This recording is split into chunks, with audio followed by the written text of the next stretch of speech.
This segment was brought to you by Casey Lima, who did a hell of a job.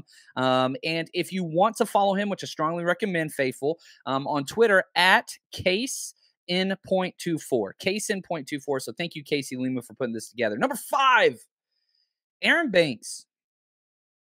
He was drafted in the second round last year and saw no action.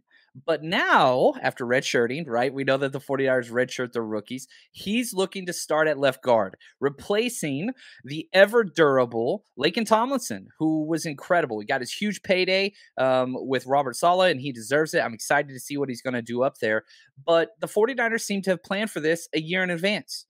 And so can Banks step in and be that new guy that's just the solid force on the offensive line? You've got 3 new starters on the offensive line minimum, and that's if McGlinchey can go, which I do expect that he will. Now, Banks is a completely solid run blocker, and he brings a completely different game to the left guard position than Laken Tomlinson. With Laken was just constant and dependable. That's just what he was. Banks is width.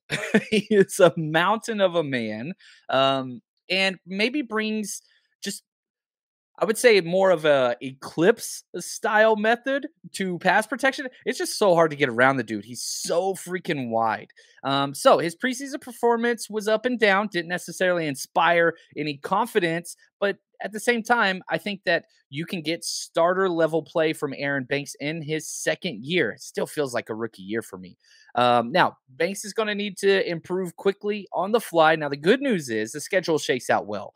Week 1 and week 2, he's not going to be facing any dominant interior defenders. So he's got a little bit of a learning curve, which is nice. The scheduling gods did a favor for the 49ers, especially their young, inexperienced offensive line up front.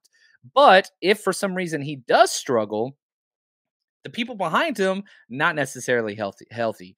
Daniel Brunskill, who would probably be the likely choice, he doesn't look like he's going to be a go for round 1. Blake Hance, who they just brought in, that's going to be interesting. Maybe Nick Zakelj. There's a lot of questions there at that guard position, but I am looking forward to seeing Aaron Banks deliver and deliver well. Week 1's going to be fun. I'm going to be watching him almost every single play for the starting few series just to see how he translates.